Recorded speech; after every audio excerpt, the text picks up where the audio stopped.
Hi, I am Robert, by the way, a rotation nurse to be precise. I have been watching your videos and I liked them. I really want to travel abroad, and anytime I watch your videos, you inspire me. I think you can guide me since both have nursing background. So this happens to be a message I received from one of my followers on TikTok. So in this video, I'm going to share with you how I began my nursing journey abroad as a rotation nurse.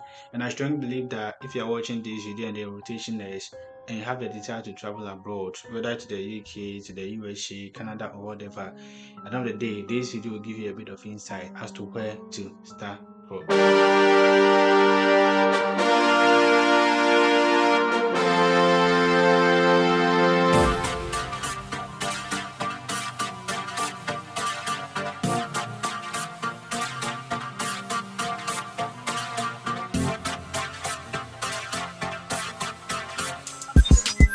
If today is your first time seeing my channel, my name is Seth Matma. You can simply call me Kobby. So let's say you are a nurse, you are about finishing your rotation, or you have finished rotation but have not been posted. The advice I will give you here, especially if you have a desire to travel abroad, is to make sure that at least you are keeping these things I'm going to talk about in this video into consideration. To travel abroad, there are some commitments you have to fulfill: financial commitment, information commitment, and then action commitment. So these are the three things you have to consider. Now let me start with my own story. As and when I do that, I'll be hitting on the various commitments I've talked about, and probably you may also pick it up from there. Okay. So I remember during my rotation, the desire to travel abroad came to mind.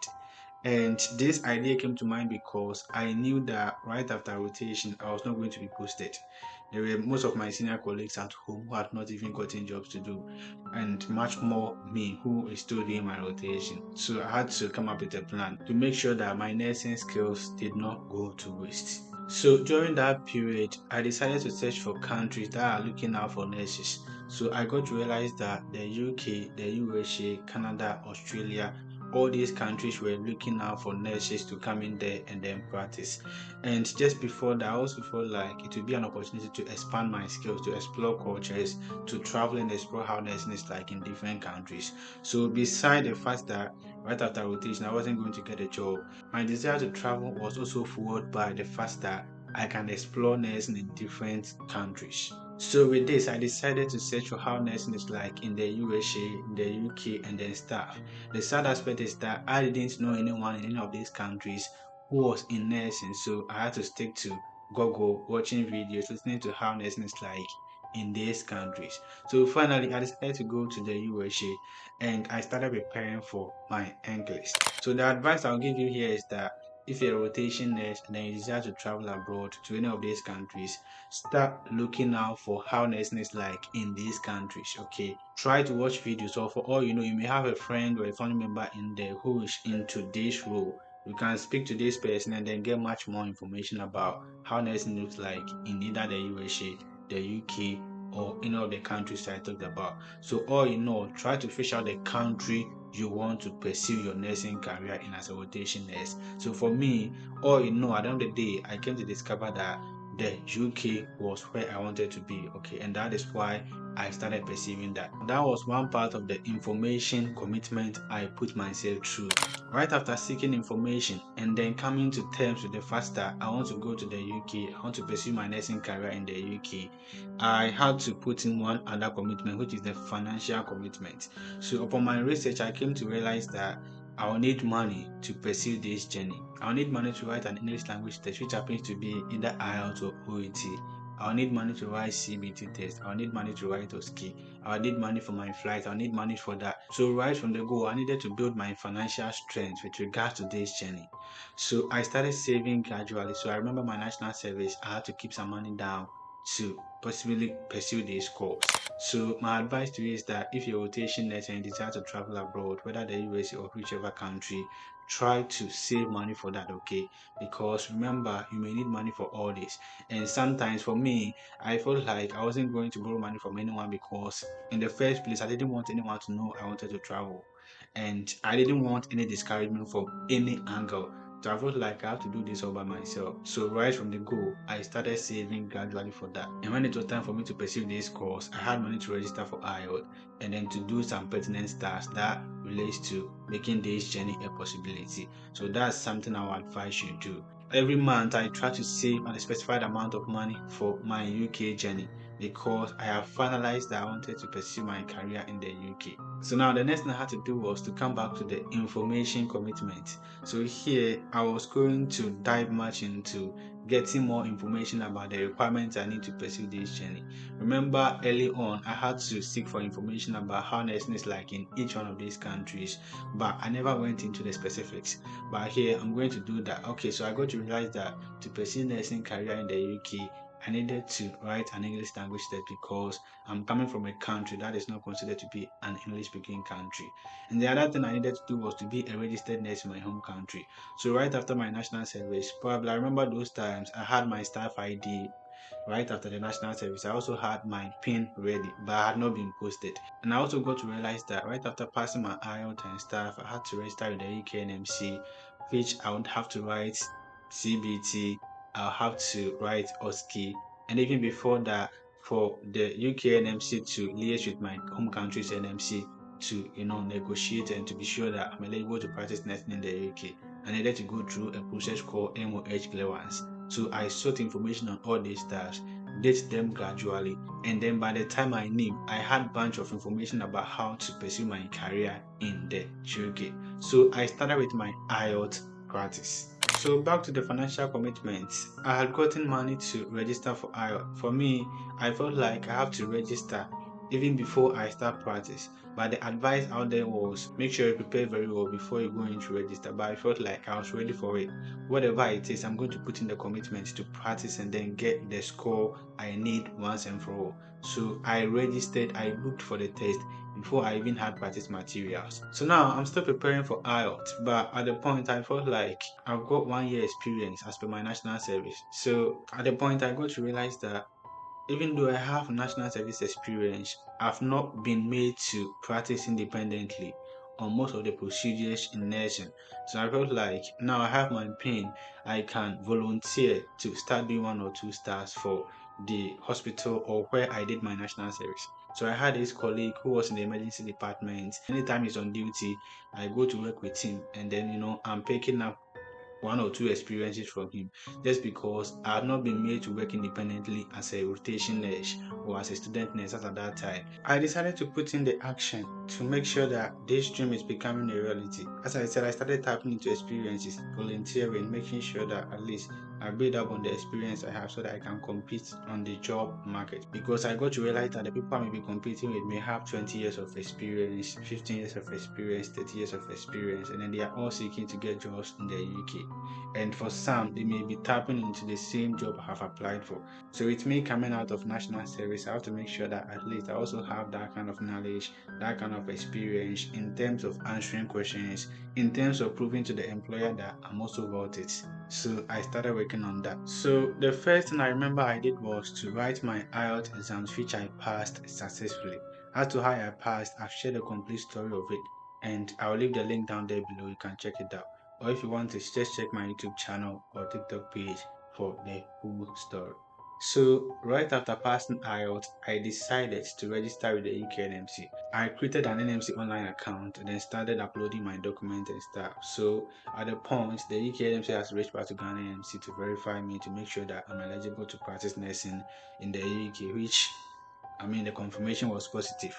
So I received a decision letter from the UKNMC authorizing me to sit for CBT and then OSCE, which I was very happy about. And when the time was due, I wrote my CBT successfully passed, and now it was left of me to start searching for jobs. What I'm trying to tell you here is that you see, this is the action commitment. You have got all the necessary information you need for whichever country you want to practice your nursing in. You start saving gradually for it, and then when you are ready, you start putting in the action. So I got to realize that I needed to start IELTS, I needed to do my MOH clearance, I needed to register with the AKNMC, upload document and stuff. So all this while, you know, I was putting in the action one after the other. It never happened all at once. I remember during my NMC registration, there were times that I had to pause because a document they were asking for wasn't ready. Okay, so I mean, this is not a fast process, it's a gradual process. And as and when you pick one step at a time, you would definitely get there. It was time for me to start searching for jobs in the UK. I would admit that I made a lot of mistakes during my job application process. And during that time, I received a lot of negative feedback that broke me. I felt so discouraged at some point that I didn't want to continue any longer because I remember at that time, agencies were partly recruiting.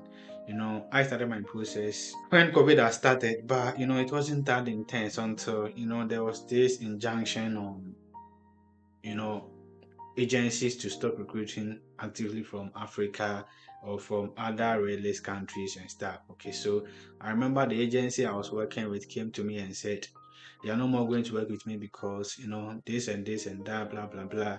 And I got broken. So where am I going to start from? This agency gave me practice materials, gave me everything I needed to prepare for my CBT, and I felt like after everything they were going to get me a job. But they later came back and said because of this and that we are no more going to work with you. We can't help you out.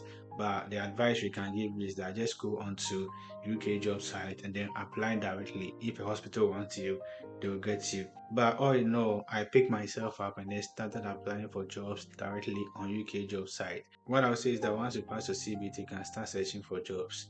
So yeah, that's what I did. Remember all this while I had not been posted, so I still needed to work on something to back up my experience. I was still gradually doing some volunteering works, still reading a lot about interview tips and stuff, because as I said, I was going to compete with people who have amassed appreciable amount of experience over the years. So I mean, I started doing that alongside my job application. Fast forward, during that time, the news came up that my batch were going to be recruited, which means that I'll get a chance to work before I finally leave the country. So I remember I worked for 7 months or so before I left the country. And then within that time, I could amass some experience to pass my interview and stuff. And then one important thing I also share is that as and when I was searching for jobs, I was also preparing for an interview. And that is why, for most of you watch my videos, I've got much experience to share with you some interview tips because I knew definitely no matter how much of negative feedback I get, one day, I'll fall on a positive feedback. A hospital will be happy with me and then give me a job. So, in as much as I was searching for jobs, I was preparing for some basic tips and techniques to pass an NHS interview. And for me, the genuine thing that was in mind was I'm going to compete with people who have much experience than me. Okay, I'm going to compete with people who are confident in speaking. I'm going to compete with people who can be convincing in their speech. And I didn't believe myself to be confident to compete that much with such people. So I felt like, let me just start preparing. Let me look at how I can compete and beat these people to get a job I'm looking out for. So as a rotation nurse, I advise that even though you may not have gotten your staff ID, you may not have gotten your PIN yet, you are not yet a registered nurse, but try to put all these commitments in place. Information commitment, seeking for the right information as per the country you want to pursue your nursing career. Financial commitment, start saving, and then action commitment. Once you have the information in place and you have gathered enough money to start, put in the action. You need to do this, do it. You need to do that, do it. Do them one after the other gradually, and at the end of the day, you would get there. So for me, if you should ask me how I went through my process of becoming a nurse in the UK, then this is how it all started. I believe that this journey of my story has been a bit inciting, and if not for anything, you know one or two things you can do to make sure that at least you are starting your journey as a new nurse, having the desire to travel to travel abroad to pursue your career. If this video has been very helpful, I believe that my subsequent videos will be yeah. So make sure that you are subscribing, make sure you are liking this video, make sure you are sharing to as many people as you can, and then become part of the family. Thank you very much. I hope to see you in my next video.